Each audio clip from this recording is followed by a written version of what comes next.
En 1982, ils ont acheté l'ordinateur le plus puissant de la planète. En 1984, ils ont fait les effets visuels de The Last Starfighter et 2010, l'année du premier contact. En 1986, ils ont créé le premier animal virtuel pour le labyrinthe de Jim Henson. Vous connaissez les films, mais connaissez-vous les personnes qui les ont faits? Voici l'histoire de ces pionniers du numérique, l'histoire du studio Digital Productions.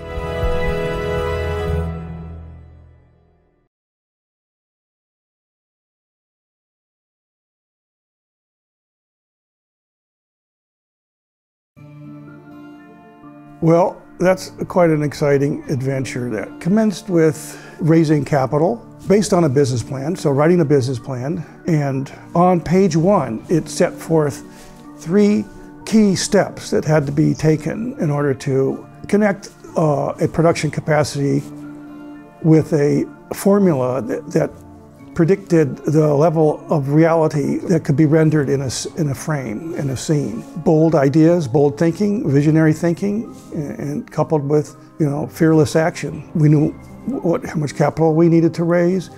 We knew what technology we needed to bring together in a facility, and we knew what kind of software we had to write. And that's what led to the idea of needing a supercomputer, the most advanced computer at the time. We had an opportunity to meet Seymour Cray, but we'd been talking with the president primarily, but I guess they saw the data-intensive problems that we were trying to solve could be handled with their system. So they took a leap of faith in our business plan, basically, and made the equipment available. That was the beginning of Digital Productions. I did a little bit of computer work for John Whitney Sr. at Information International. So Gary knew about me from that, and he was looking for someone to do assembly language programming on the Cray, and that's what I spent most of my time doing. I was not one of the first people in there. I was sort of part of a second wave. The physical layout of the Cray, if you were to look at it from the top,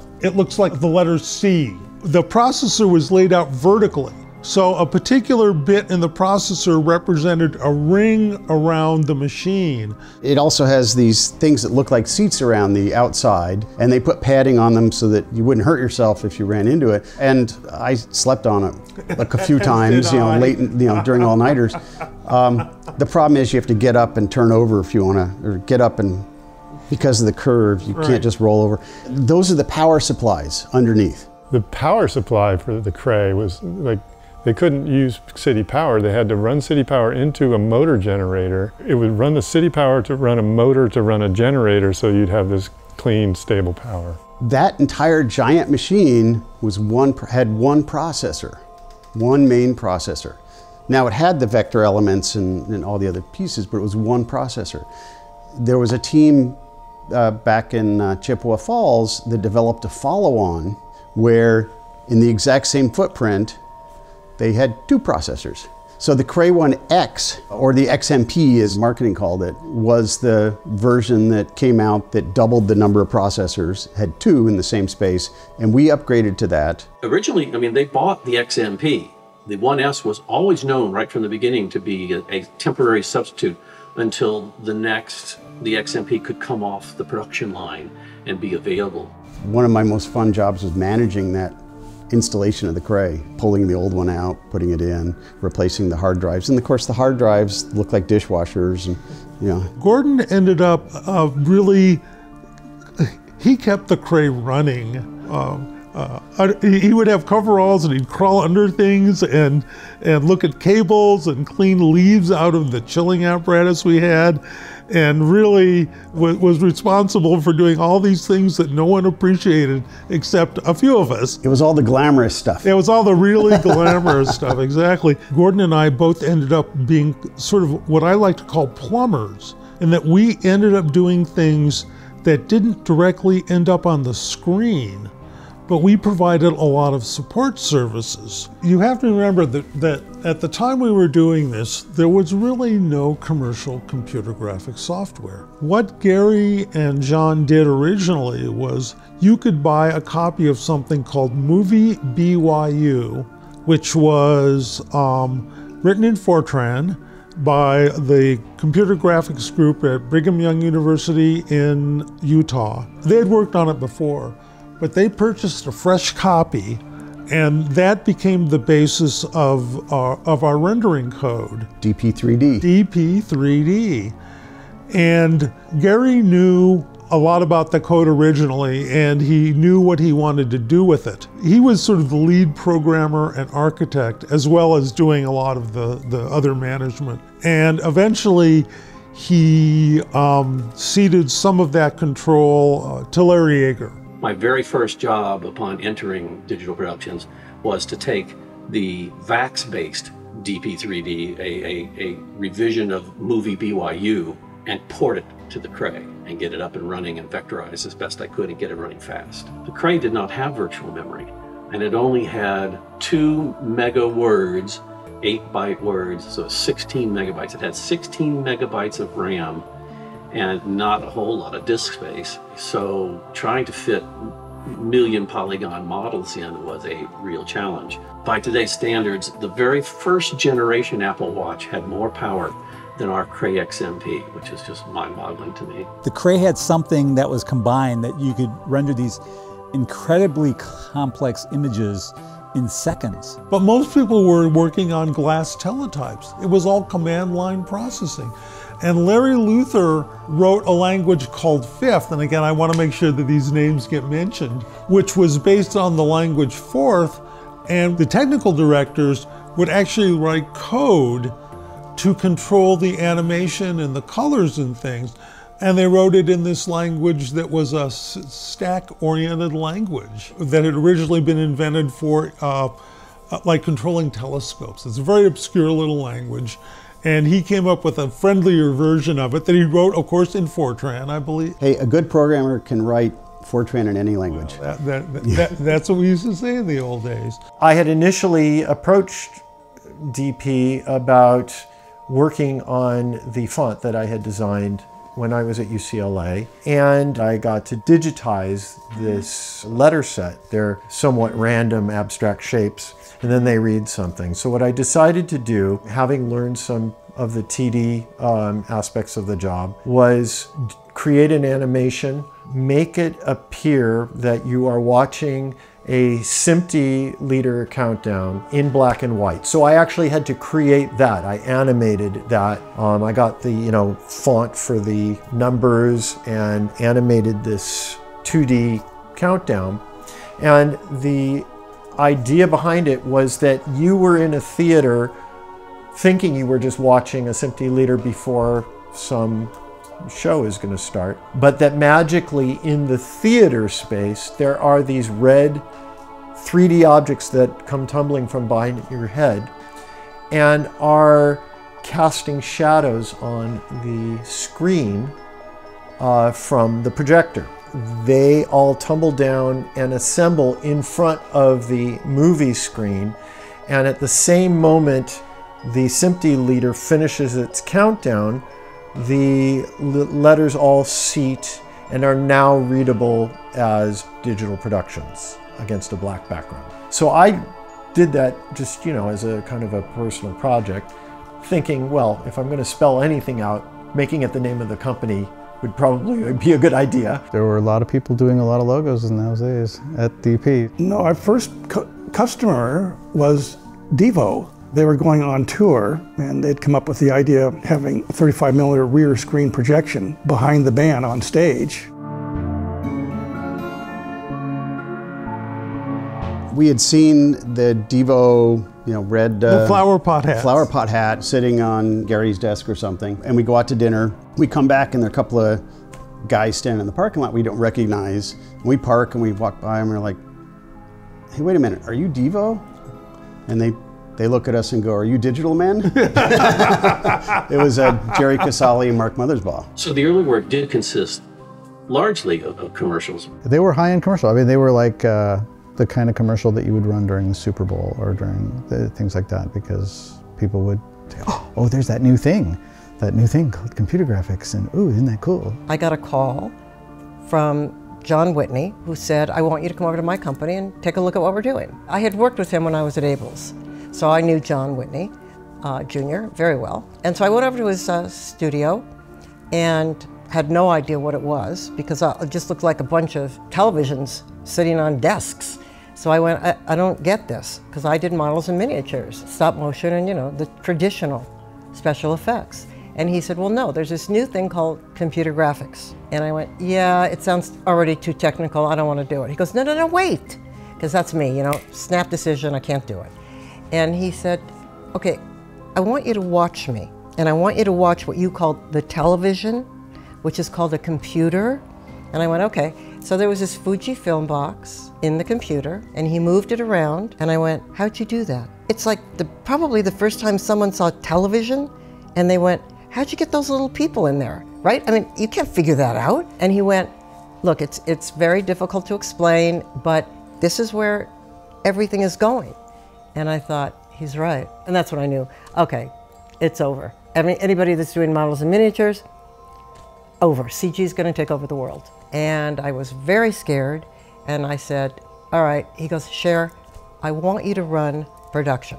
And I went, I don't know anything about this stuff. I don't know it. And I'm a slow learner, and I'm not that good. And he goes, you can do it. So I sold my company, and I went over to run his commercial division.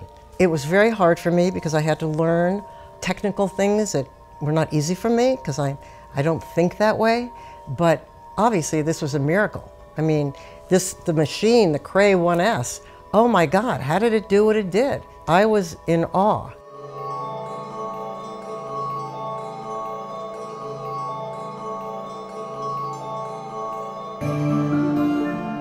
Was particularly stimulated by the design challenges of network logos, how they said who they were. I even know they were very short, like 3 or 4 second pieces often, but I knew through my father, the people at CBS and ABC and NBC, and we worked very hard to get those contracts with them. Those campaigns are very expensive because every possible show has got the big version, the little version, the 5-second version, the 1-second version. And there was one time where I looked at the monitor and I realized it was all 3 major US networks were doing their fall campaign identities coming through the same system at the same time. As time went on, our ability to do more, of course, improved, and we continued to break many milestones along the way that showed our early prowess. I remember in those days, we were debating whether we would even live to see a time when a feature film would get made with computer graphics. Right from the very earliest days, one of the first projects we had was a Starfield that Gordon Garb worked on for a film called Ice Pirates. Last Starfighter was not the first feature film that our work was in. Claudia and I had done some tests of the Starfields. One of the things we did also was a warp drive effect where the stars shoot past you really fast and so on. And we had that footage. Some of that got pulled into this film called Ice Pirates. But when we first heard about it, the producer that was telling us about this was very excited that we're going to be part of this film. He had a Southern accent. So what we heard was that our footage was going to be in this film called Ass Parts. And, you know, but Ice Pirates, the little hyperspace sequence was ours. That's the film that's known for introducing us to the space herpes. I had not heard this before. If you dare watch it, it's not the best film ever.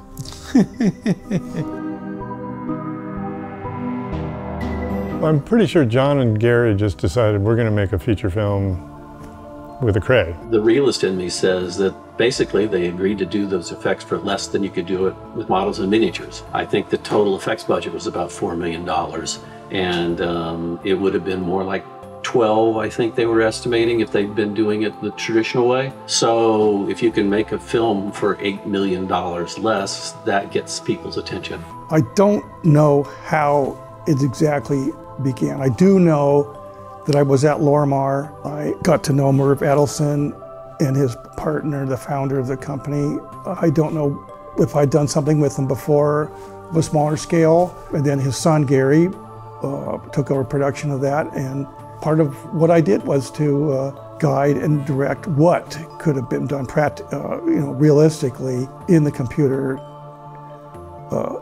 and showcase in that film. One of the things I think that did help sell the idea of using computer graphics to do this movie was that the Death Blossom scene meant you had something rotating through all 360 degrees along all 3 axes. And if you want to do that, where do you attach the the boom holding the model in place.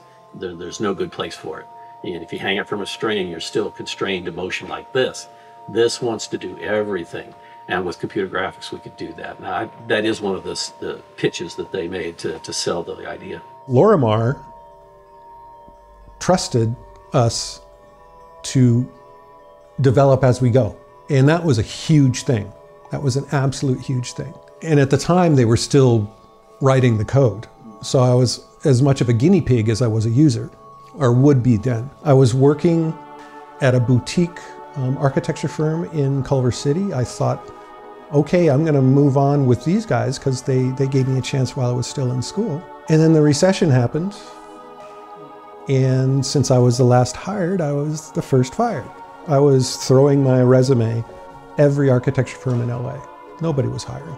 And then one day, I was helping Bill, my chief instructor, to hang a show of architectural facades that we all wrote programs for to drive pen and ink plotters to draw architectural facades. And he took me out to a Mexican restaurant to, thank me for my volunteer help. And I told him, Bill, 18 years of education, and I'm gonna be bartender again. And he looked at me and he said, how'd you like to design spaceships instead of buildings? And I thought that was the tequila talking, but he was serious. He was actually serious. And he goes, I can get you an interview within a day or two. Okay. And he called me the next day and he said, dude, I got you an interview at Digital Productions tomorrow at 3 o'clock. Be there. And I said, I will be there. And so I met that next day with Elsa Granville.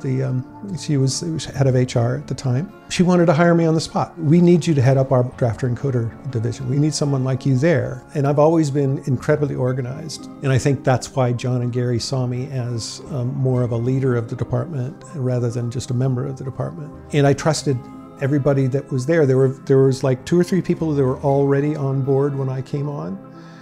Got to know them very well. And then we needed to expand the department. So I actually hired like 4 of my out-of-work architect friends to fill up the modeling department. We were all in it together. We wanted to prove that we could do this, that we could actually achieve our passion. I guess I just didn't get any sleep because I was going to school and working full-time. I started out on the night shift in the drafter encoder department. And because I had drafting experience from school, I was able to create blueprints, which were what we were using at the time on the tablets in order to create the 3D models. The basic idea that you draw 2 views of any object, that by placing the 2 pucks on the corresponding points of each edge of a polygon and then entering a button, you could, polygon by polygon, create the outer surface of an object. I had the remarkable opportunity to work with Ron Cobb, who was a huge inspiration, an amazing man, unbelievable talent, phenomenal ability to render out what these incredible spaceships and vehicles were. But if you were not sure on some aspect of how the shape would go, he would just whip out some drawings really quickly that very clearly delineated what the shape was supposed to be. Every little rivet on there, he had a reason for it. He wasn't just designing pretty pictures. I remember one time him talking to me about it. I'm like, what do you mean? This is where the guys store their lunch if they're out and taking a walk in space, and he had all these each little compartment had some story about it. All these little things that just they do now, it just looks kind of noise detail. You can generate these things with, with scripts, but every little tube and switch on that ship had a meaning and a reason.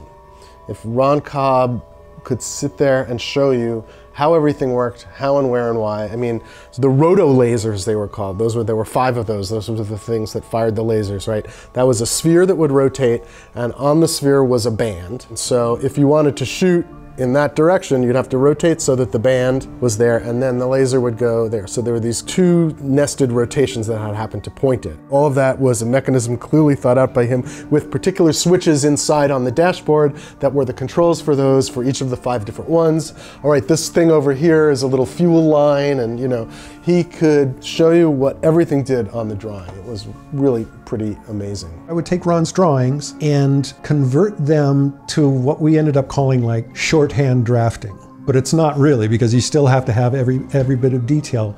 I'd take his drawings and get a bigger piece of vellum out and get a front view, side view, top view of the Gunstar or the deck fighter or the mothership, whichever we would be encoding it. And in those days, the way we made a 3D model is we would do dot to dot. We'd put the puck where XY is for a point, put the puck where it is for Z, and point it in. And we would do point by point, building the Gunstar. It was very meticulous. Essentially digitizing slice after slice after slice after slice. And it was a really clever way of getting 3D out of a 2D system. And also these things we could back project to rotoscope as well. And that way we could split up work. I am not the only person who built the Gunstar. You know, I built the cockpit. Maybe Beth did the fuselage. We all were working together on the same ship in the whole department. And so yeah, we would just then take our pieces and put them together. We would, well, we call instancing. We would take, you know, the upper right nacelle of the engine and instance it and put it over here and instance those both and put them down here. So yeah, we did find economies that way.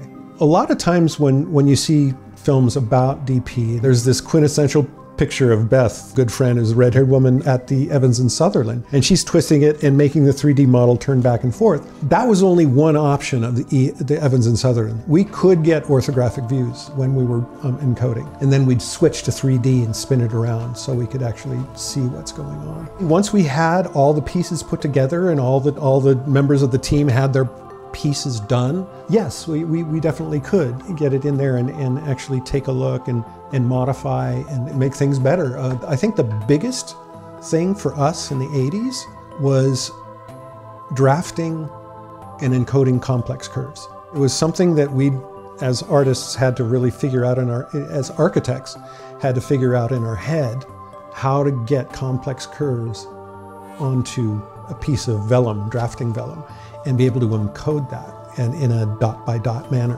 One of the ways we gained confidence in our work, starting at III, was doing tests. And if we could succeed at the test, then we had confidence we could size it up in terms of the resources it took to do it. And that would give us confidence in seeing what we could achieve. We didn't have the ability to model transparency when the project was originally greenlit, I think.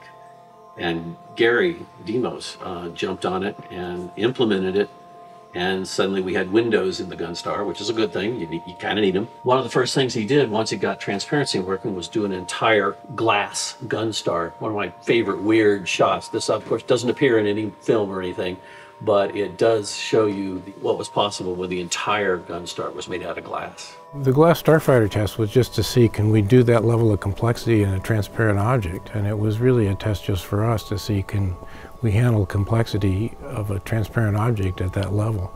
And it worked fine, so we knew we were well beyond anything we would be required to do in terms of transparency. We also had a primitive pilot in the cockpit of the Gunstar, and it basically was coming towards camera, and it kind of dipped below camera frame as the pilot waved to camera. We were very careful about the polygon counts, you know, and how we were going to do it. And there were times that we had to change modify how we were rendering things in order to make it go fast enough so we could get the projects done. It was a manual version of level of detail management. You know, nowadays it's done, you know, automagically. But back in the day, in the 80s, we had to do it manually. It's like, okay, this scene, we can do the low res. This scene, we can do the medium res. And so it was a lot more manual back then, but like I said, it was actually kind of paved the road for level of detail management. It was pretty surgical, but we'd start with the high res, the full res, and then basically just pare it down manually. Yeah, it was very time consuming. You know, the Gunstars is smaller than the mothership, but the mothership has fewer polys. When Ron designed the mothership, he kind of had, I don't want to say simple design, but he was aware of what the Gunstar was doing to the Cray when we were rendering. And when he designed the deck fighter as well, he stuck with a more simple angular approach. So he could achieve his design, yet have us model it in a more economic way. One thing I remember doing in order to try to increase the level of complexity on the mothership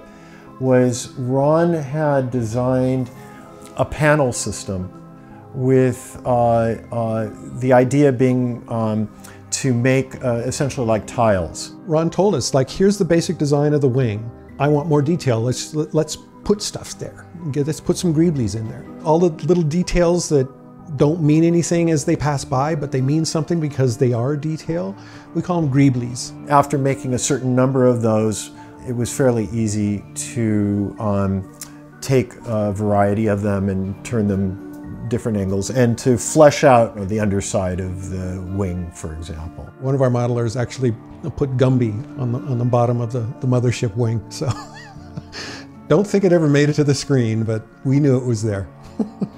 Now, I didn't put anything on the mothership. I thought I would try to sneak something in, which there was a long tradition of, you know, Easter egg type things of people sneaking things into to film frames. And Ron designed the Rylosian alphabet. So I was to take random letters from this alphabet to create what was supposed to say torpedo and hull speed and all these various graphics that were going to go on there. And, you know, I knew it was fairly important to make it so that it wasn't so obvious that I would get caught, for one thing, but make it easy enough to see once it had been pointed out. So I wanted to put my name in it. And I was able to take 4 of the Rylosian alphabet letters that sort of resembled my name and tweak them ever so slightly so that they resembled it a little more. And in the bottom left corner, my name still exists, at least if you see it in certain aspect ratio formats. Sometimes it's cut off from the bottom. I was happy that got in there. Oh, that's another one that got snuck in.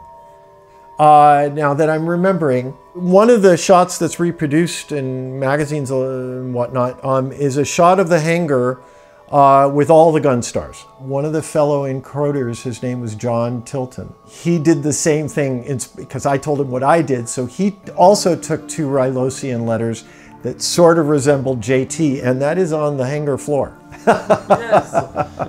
Hope I'm not getting anybody in trouble here, but...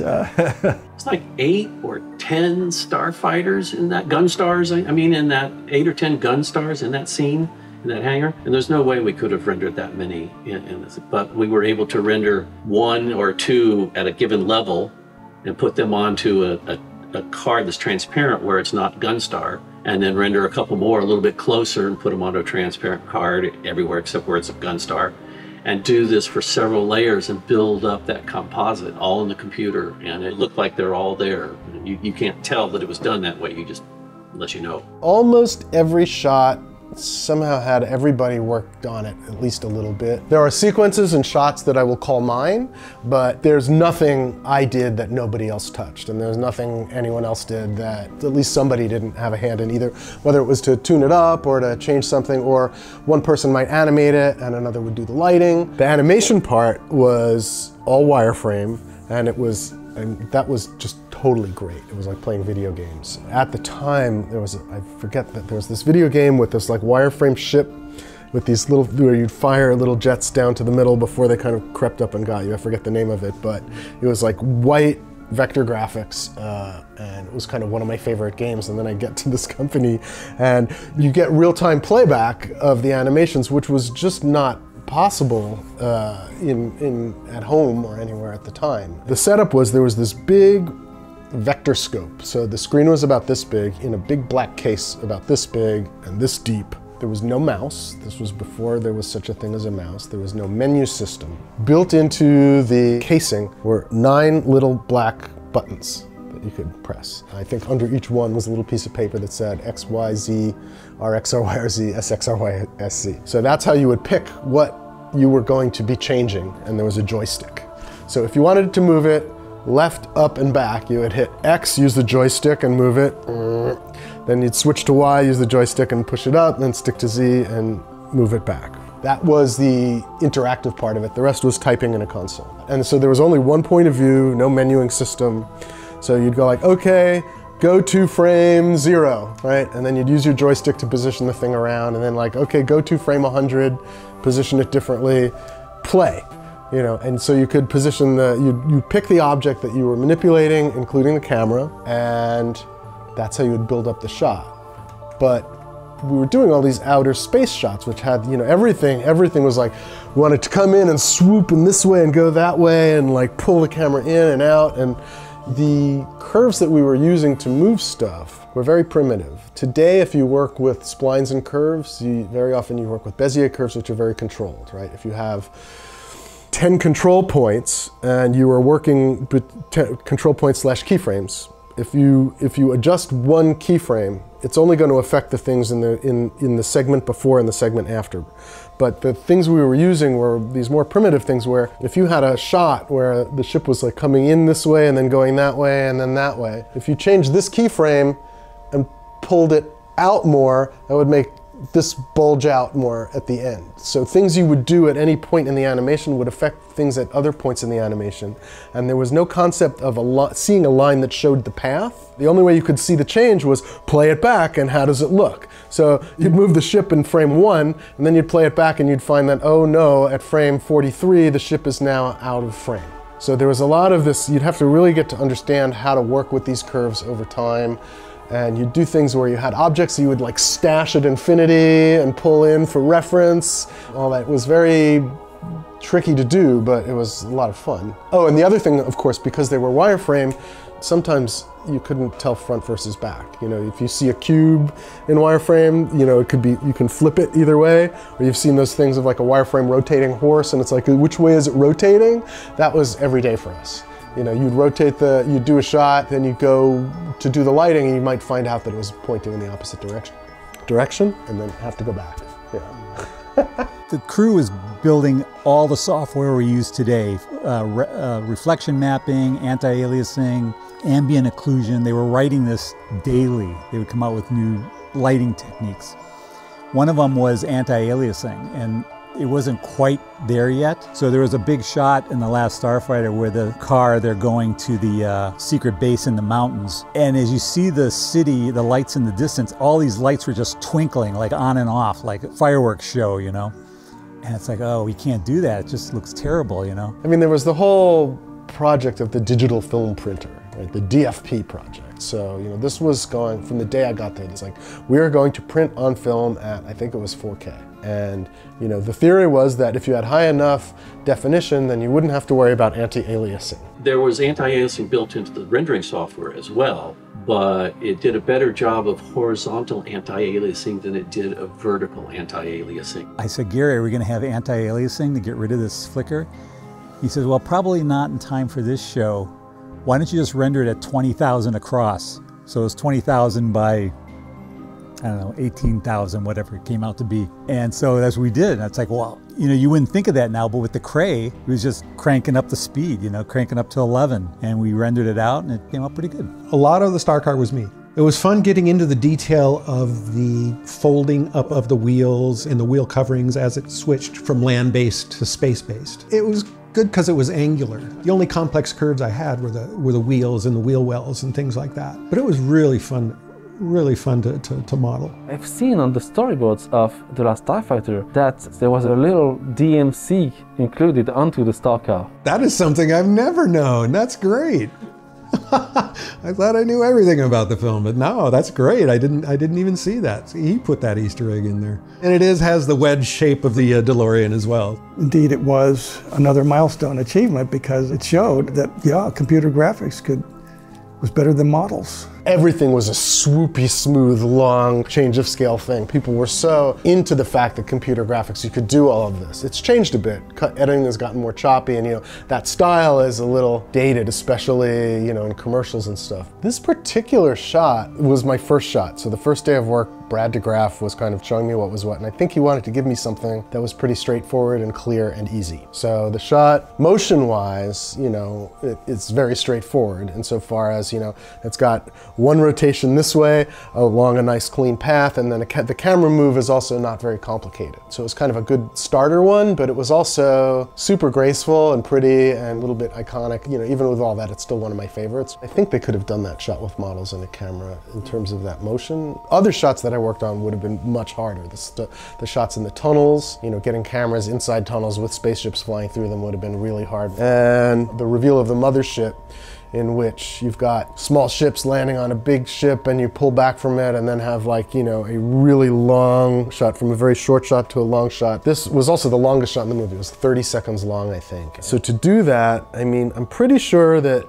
kind of blocked it out from the beginning, middle, and end was kind of how to start it, to just get that basic change in motion scale. And I seem to remember spending an awful lot of time on the section where the deck is kind of like a runway with a channel. And so you're following this ship, and as you pull back, you start to see the sides of the deck come in as the thing starts to land. And to get all that kind of smooth, properly framed was really tricky. I think there was a big change in acceleration. There was a big deceleration when we got onto the deck, and then kind of a really order of magnitude acceleration to get all the way back to show everything at the end. And that was really tricky to get smooth. Really tough, I think, with models and cameras. There was a lot of naysayers, resistance all along. It also was stimulating because if you knew what your problems were and if you saw them as opportunities, you could overcome them and help further the day of acceptance. It seems there's really no end to what computer technology can accomplish, and now Hollywood correspondent Gary Franklin tells us about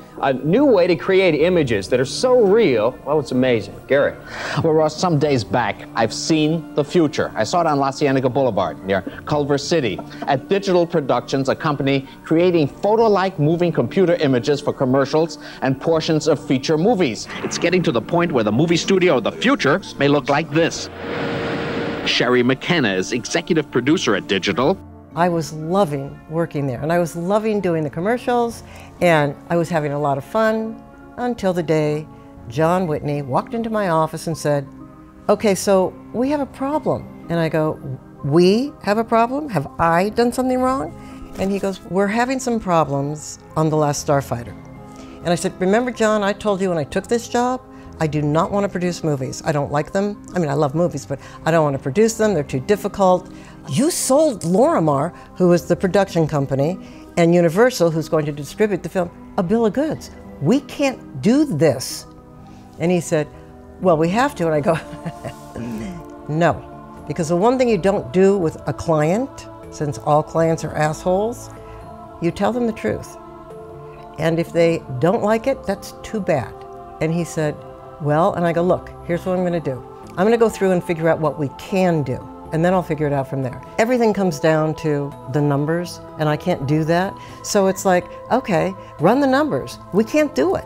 It's real simple. You know, we can do it on the Gunstar. That's our beauty shot, right? So I said to John, here's what we're going to do. We're going to go over to Lorimar, and we're going to meet with the people from Universal and Lorimar, and I'm going to tell them, because I'm going to have a sheet and I'm going to hand out what we can do.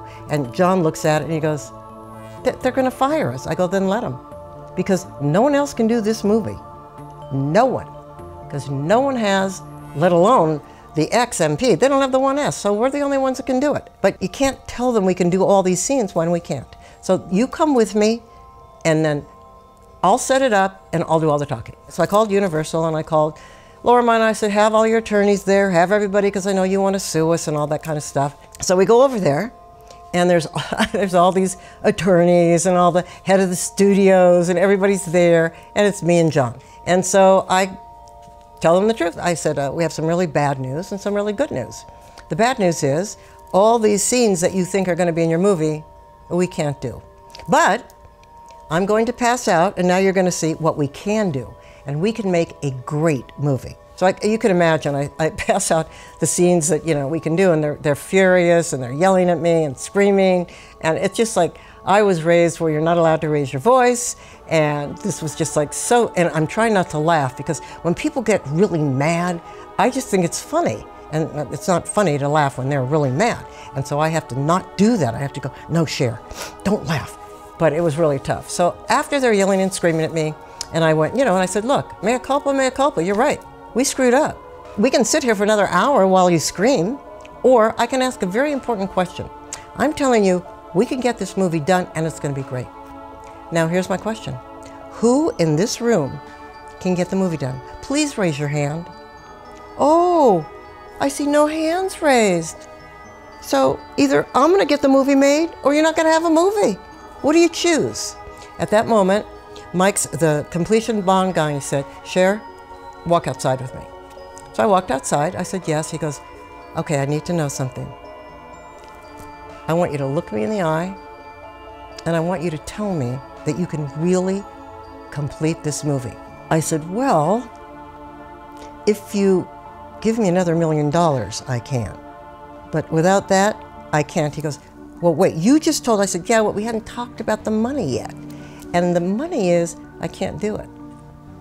I'm sorry, but we can do it for another $1 million, and that's not like a lot of money considering what you already gave us, and I give you my word, I will deliver it on time and on budget.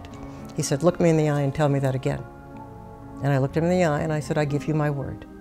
And we walked back in the room, and he said, okay, it's a go. Victory or death. Victory or death. It was like victory or death. So we had, I forgot what it was, like 350 shots, and we had a month left to deliver it. And she's right, it was very simple math. We had 10 TDs. Every TD had to final 1 shot a day for a month. And she told us, the director, it's like, Nick, you have to final 10 shots a day, 1 from each one of these TDs. He'd show up every night, we'd work till midnight, get the 10 shots out, come in the next morning, get ready for the next set of shots, and we got it done. He was a big fan of what we were doing. Jeff was brought in to actually be a bulldog and get the production done. He was brought in by Lorimar.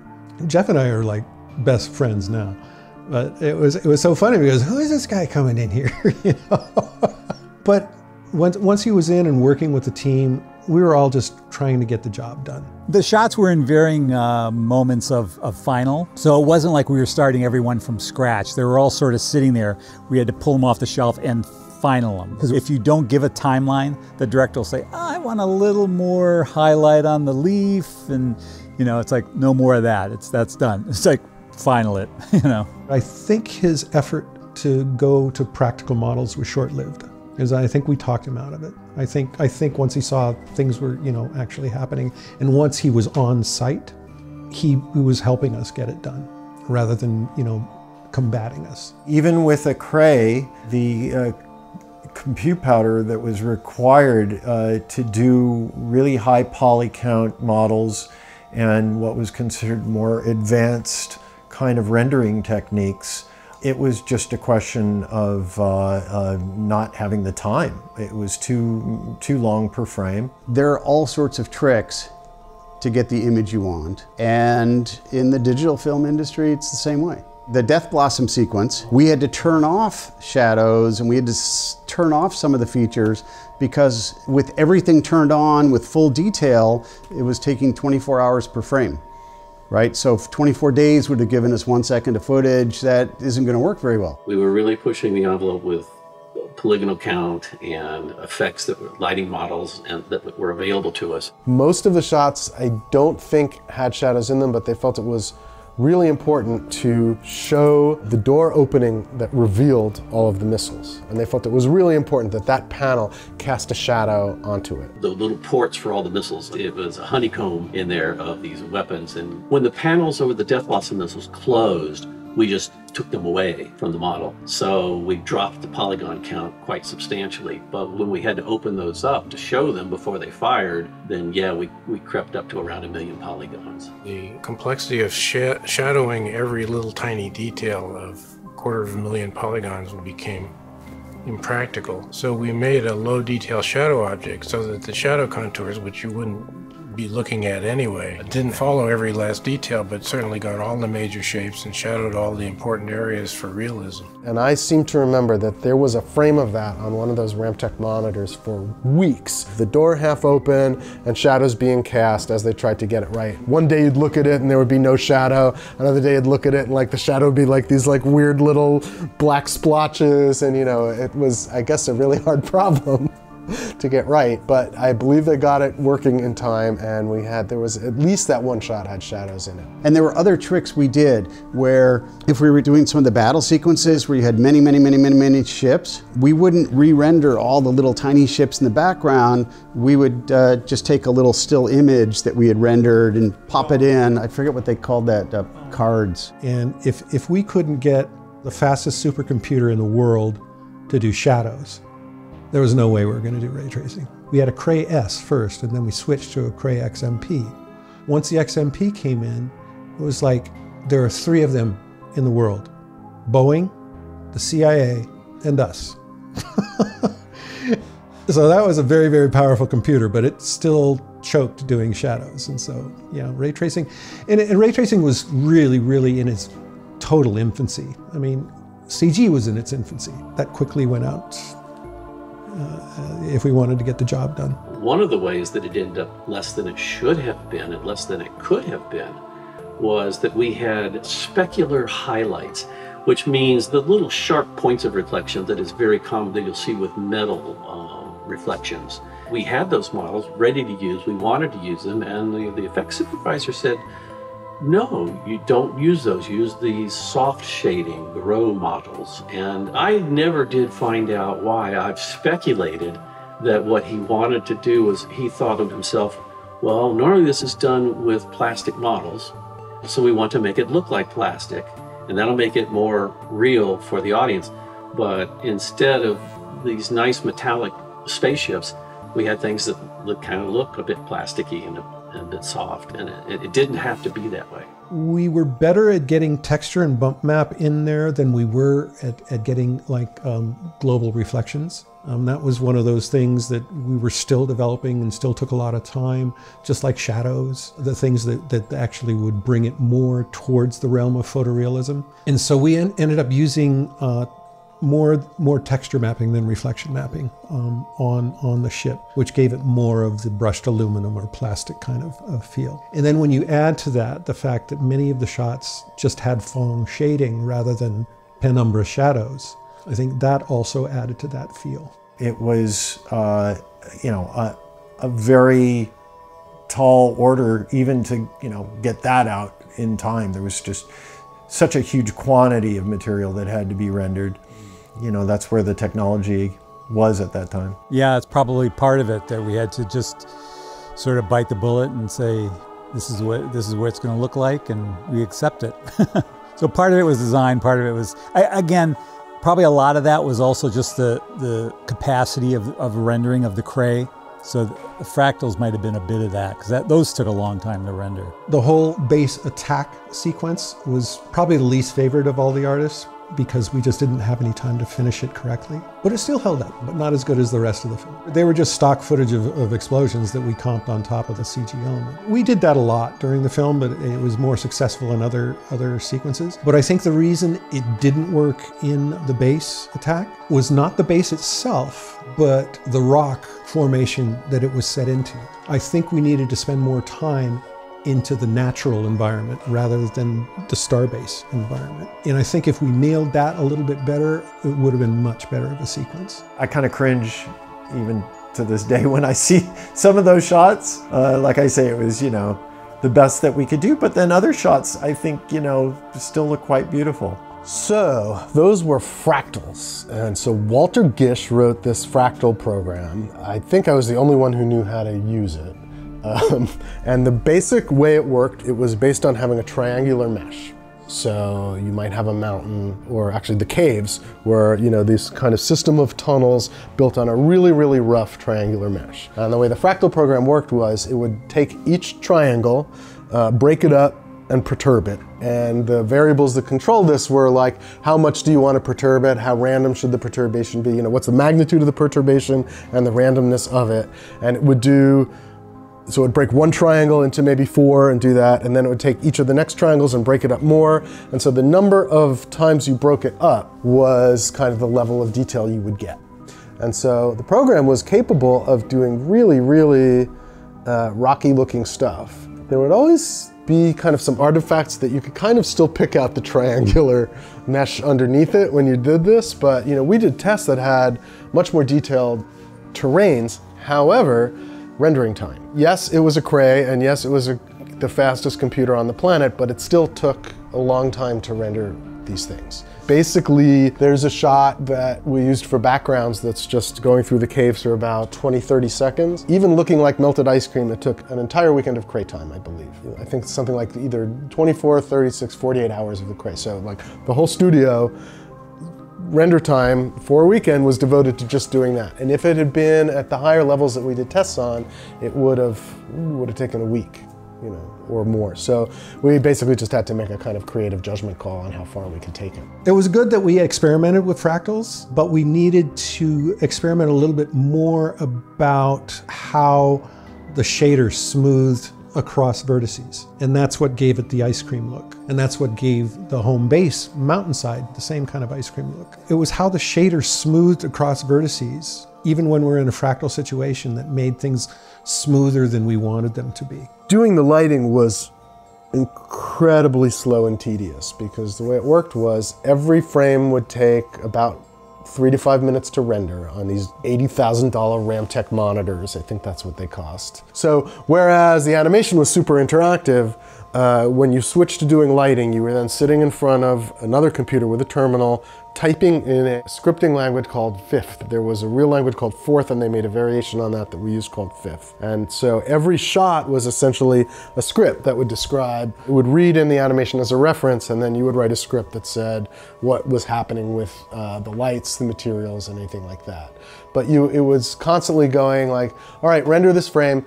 Oh, that doesn't look good. Well, the light is at 3.6, 9.5, 10.3, XYZ. So now I'll do 3.8, 9.5, 5.3, and see how it looks. And you'd write these numbers down, and you'd go like, I think the other one looked better.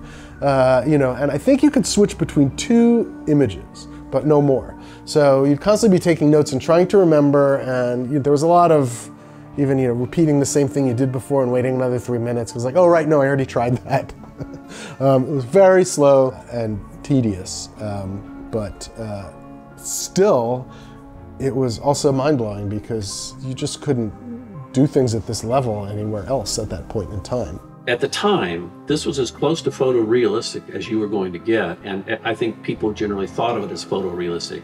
By today's standards, it looks like it could have been better. There are ways it could have been better, and it looks like you can tell the difference between the CGI from that era and the CGI from today's era. It's really hard to tell somebody about what it was at the time back then. When we saw what we were doing, the Fiero, the Starfighter, we would look at it as we were rendering it, and I remember talking amongst ourselves saying, wow, this looks real. This looks absolutely real. I look at it now and it looks like a bad PlayStation. You know, it looks so poor graphics, but back then, our knowledge of what it was so different than today. We're so educated now on visual effects and what it is.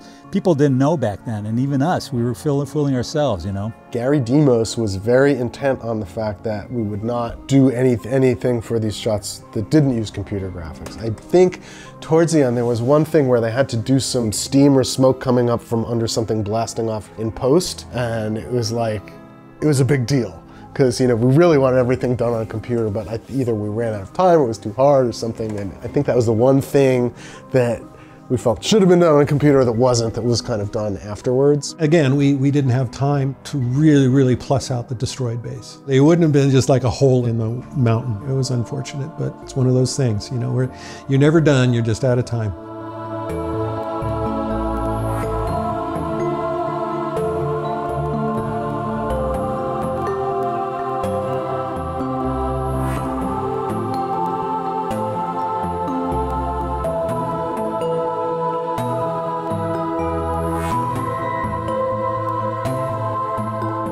The results are what they are. I mean, you know, looking at it all these years later, obviously there had only been, you know, really short amounts of computer animation in any feature film up until that point. And this was so central to the narrative. It wasn't just a question of a display or something that characters were talking about. And, you know, for me, this was my first job out of school. And there were an incredibly talented group of people there. I met some really amazing figures that were really inspiring. And in this, you know, nascent field of computer animation where there were just a handful of companies in the world that were even attempting to do computer animation for any entertainment purposes, the fact that at Digital Productions we had a Cray was kind of insane. So, you know, it was a very exciting place to be. And to get my first on-screen credit was enormous. I always try and give people credits on the films I work on as much as possible because I know it means a lot to put your soul into this work and get some acknowledgement of it. At the premiere, then more so at a regular screening with normal people than at the cast and crew screening, it was so amazing to hear people say, oh, it's a model. And it was actually, that was gratifying. It's like, oh, they just did models. And it's like, thank you. Thank you. It is a model, but it's in the computer. Because that was the first time I went to a screening with John Q. Public. That was all the hubbub after the show. It's like, what do you think about the models? You know, thinking it was all done practically. I wish, in a way, that The Last Starfighter had been pitched as a CGI movie, so more of the world was aware of what was going on there, and it wasn't. They kind of deliberately, it was a conscious decision, I believe, to undersell that. I think it would have been good for DP if they pushed the CGI more, but it was probably good for the film that they did what they did, so I understand. It's unfortunate that The Last Starfighter's fame is much better in the cult world than it was when it first came out, because it wasn't really successful when it first came out. And it's just by word of mouth and over the years, it just got a total cult following. It would have been nice if it had a bigger reception at the time, but you know, by the same token, I was proud of the film. I really liked the film. It was enjoyable. It wasn't like something I was embarrassed about having participated in. Quite the contrary. And it is somewhat gratifying that in the years since that there's so many people who have discovered it on VHS, on DVD, you know, now streaming, that there is this remarkable fondness for a film that, you know, had a really good heart to it. It wasn't Star Wars, and it was never intended to be. I still encounter people who just say, oh gosh, that film was really important to me, I love that film. It resonated with a lot of people. And that's down to Nick Castle, the director. He made it very human, and the trailer park interaction of all the characters made sense. It felt good. The effects clearly are dated, but at the time they were, you know, nobody had ever seen anything like that. So it was really gratifying to be part of that. But even the modest return it did get in the theater, it did get us, open doors for us to do other things like, you know, that Exxon commercial or Hard Woman or, you know, things like that, or Labyrinth. 2010 actually was the next up after Last Starfighter, so.